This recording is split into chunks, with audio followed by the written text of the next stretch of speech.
पार्थिबन एक मामूली कैफे मालिक है, लेकिन उसकी शक्ल एक खूंखार गैंगस्टर लियो से मिलती है। लियो की शक्ल ने पूरे अंडरवर्ल्ड में टहलका मचा रखा था। इसी वजह से दुनिया भर के खतरनाक हत्यारे पार्थिबन के पीछे पड़ जाते हैं, लेकिन कोई नहीं जानता था कि इस सीधे सादे चेहरे के पीछे एक बहुत बड़ा राज छिपा है। पार्थिबन की एक फोटो वायरल होने के बाद खूंखार गैंगस्टर एंटोनी कैफे में आता है। पार्थिबन बार बार कहता है कि वो उसे गलत समझ रहा है और वो लियो नहीं है, लेकिन एंटोनी को पक्का यकीन था कि ये उसका ही बेटा लियो है जो अपनी पहचान छुपा रहा है। वो पार्थिबन को कुछ दिन बाद पहाड़ी वाले केबिन में मिलने के लिए कहता है। पार्थिबन का दोस्त बताता है कि एंटोनी एक तंबाकू कंपनी चलाता है जो असल में एक ड्रग फैक्ट्री है। ये लोग इतने खूंखार हैं कि जो भी इनके खिलाफ जाता है उसे बेरहमी से मार देते हैं। एंटोनी अपने बिजनेस की सफलता के लिए पहले जानवरों की बलि देता था, लेकिन बाद में वो अपने पागलपन में इंसानों की भी बलि चढ़ाने लगा। एंटोनी का भाई हेरोल्ड इस बिजनेस को पूरी दुनिया में फैलाना चाहता था। उसने धतूरे से एक ऐसा खतरनाक ड्रग बनाया जो किसी की भी जान ले सकता था। इस ड्रग की डिमांड बहुत ज्यादा बढ़ गई थी, लेकिन पुलिस को इसकी भनक लग जाती है। नारकोटिक्स की टीम छापा मारकर उनके सारे ड्रग्स जब्त कर लेती है। अब एंटोनी को इस मुश्किल से निकालने के लिए अपने सबसे खतरनाक हथियार की जरूरत थी, और वो हथियार कोई और नहीं बल्कि खुद उसका बेटा लियो था। पुलिस चीफ एंटोनी को फोन करके लियो को सरेंडर करने के लिए कहता है, लेकिन तभी पीछे से लियो आकर पुलिस चीफ और उसके सारे आदमियों को बेरहमी से मार डालता है। लियो अपने आदमियों के साथ मिलकर पुलिस से सारा ड्रग्स वापस छीन लेता है। फैक्ट्री पहुंचकर लियो उस गद्दार को ढूंढ निकालता है जिसने पुलिस को खबर दी थी। वो बिना सोचे उसे गोली मार देता है, और तभी लियो की बहन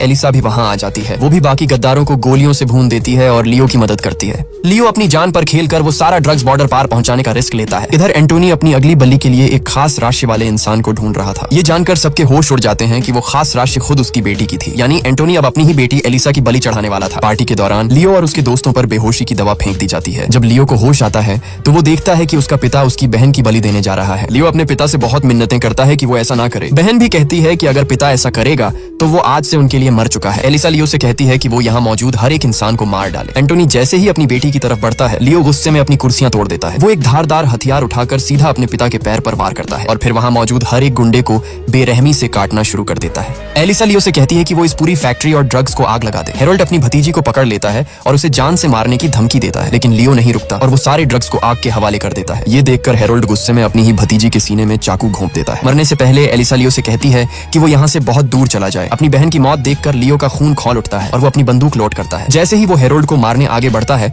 एंटोनी पीछे से लियो पर गोलियां चला देता है। एक गोली सीधा तेल के ड्रम पर लगती है और पूरी फैक्ट्री में एक भयानक ब्लास्ट हो जाता है। इस ब्लास्ट में सबको लगा कि लियो मारा गया, लेकिन कुछ लोगों को शक था कि वो जिंदा है। ये कहानी सुनकर पार्थिबन कहता है कि उसका इस सबसे कोई लेना देना नहीं है। वो तो बचपन से एक अनाथ आश्रम में पला बड़ा है। पुलिस वाला दोस्त उसे कहता है कि अगर कोई दोबारा परेशान करे तो तुरंत पुलिस को बुलाना। अगले दिन पार्थिबन की पत्नी पर कुछ गुंडे जानलेवा हमला कर देते हैं। तभी अचानक एंटोनी वहां आता है और उन गुंडों को मारकर पत्नी को बचा लेता है। वो पत्नी से कहता है कि वो जिसे अपना पति मानती है वो असल में एक खूंखार कातिल है। वो उससे कहता है कि जाकर अपने पति से उसका असली सच पूछो। पत्नी घबराकर घर आती है और पार्थिबन को सारी बात बताती है। पार्थिबन तुरंत उसे घर के दरवाजे बंद करने को कहता है। वो भागकर घर पहुंचता है जहां उसका बेटा अपनी हिफाजत के लिए एक भाला लेकर खड़ा था। पार्थिबन के पीछे के दरवाजे से आते ही बेटा गलती से उस पर हमला करने ही वाला था। पत्नी रोते हुए पूछती है कि वो लोग कब एक नॉर्मल जिंदगी जी पाएंगे। वो इस डर के साये में और नहीं जीना चाहती और अपनी बच्ची को लेकर चली जाती है। पत्नी छुपकर पार्थिबन की जांच करती है और उसे एक हैंडराइटिंग रिपोर्ट मिलती है। ये देखकर पार्थिबन बुरी तरह टूट जाता है और रोने लगता है। पार्थिबन अपनी पत्नी को कसम खाकर कहता है कि वो कोई कातिल नहीं है। पत्नी को भी अंत में उस पर विश्वास हो जाता है। तभी पार्थिबन के फोन पर एंटोनी का कॉल आता है और वो उसे बाहर देखने को कहता है। पार्थिबन देखता है कि दर्जनों गाड़ियों ने उसके घर को चारों तरफ से घेर लिया है। एंटोनी फोन पर बताता है कि उसने पार्थिबन के बेटे को किडनैप कर लिया है। पार्थिबन घबराकर अपनी पत्नी को सीढ़ियों के नीचे छुपा देता है। एंटोनी याद दिलाता है कि आज ही के दिन 22 साल पहले उसकी बहन मरी थी और आज वो उसके बेटे को अपने साथ लेकर जा रहा है। पार्थिबन फिर से चीखकर कहता है